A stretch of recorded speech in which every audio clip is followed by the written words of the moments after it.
But in the meantime, the MK party says it plans to interdict the swearing-in ceremony of MPs on Friday. They've tabled papers before the Constitutional Court claiming widespread vote rigging. But the MK party admits, while it does have evidence, and I'll read from their papers, although the applicant is in possession of large and growing bodies of evidence to support the above-mentioned instances of material irregularities and or vote rigging, no useful purpose will be served, including such information herein at this stage. They're trying to interdict that first sitting of the National Assembly. Lawson Naidoo is the Executive Secretary of the Council for the Advancement of the South African Constitution. We have evidence, it's there, but we're not putting it in our court papers.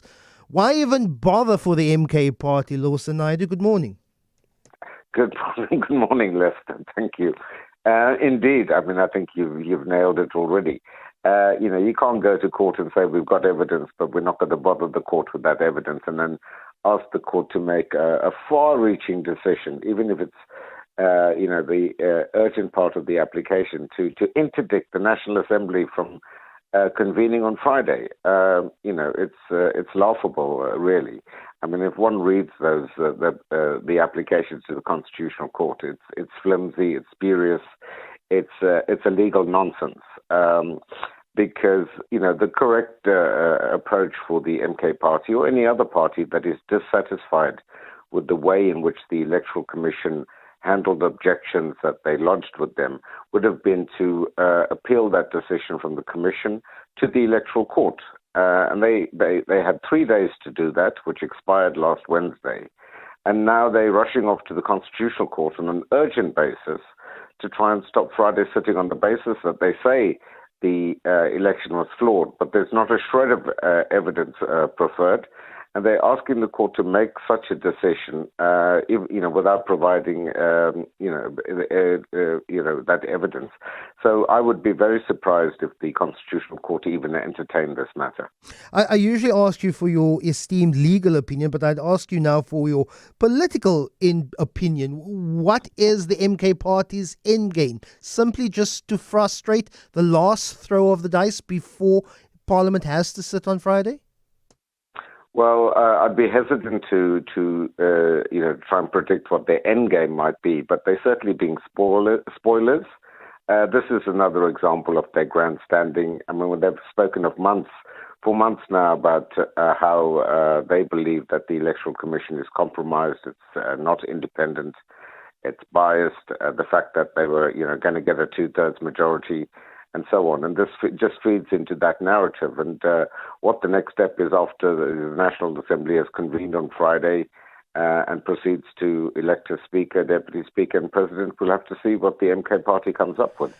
They have earned the right to 58 seats in the National Assembly, and it's got to be seen as to if and when they take up those seats. And that is what's frustrating, because even as a newcomer party, 58 seats in a 400-seat National Assembly is nothing to sneeze at. Well done, congratulations. You've earned the mandate of 14% of the South African electorate. The last political party to perform so well in the first sitting was the Congress of the People in 2009, with just over 7% of the votes. I'm struggling to find the reason which MK would be dissatisfied with more than 2 million votes in this election, Lawson. And the question has got to be asked. If as they claim the election was rigged, that there were irregularities, who were the beneficiaries of that rigging and those irregularities? Was it the ANC, whose vote dropped by 17%? The DA, whose vote only went up 1%? I mean, who were the beneficiaries? And what is this evidence that they constantly claim to have, but absolutely refuse to present? Lawson, can I direct you into what we're hearing as some of the permutations coming out of negotiations to form a government? News 24 reporting yesterday that Vilenkosi Hlabisa of the IFP may take up a position as a second deputy president. What does the Constitution say about the position of a second deputy president? The Constitution that we have now, implemented in 1996, our first GNU in 1994, which had 2 deputy presidents, was the interim constitution. Currently, does the constitutional framework allow for the position of a second deputy president, which is being clouted to be occupied by Villenkosi Hlabisa? The short answer, Lester, is no. The Constitution says that the cabinet consists of a deputy president, a single deputy president, and members of cabinet. There's no limit imposed by the Constitution on the number of members of cabinet.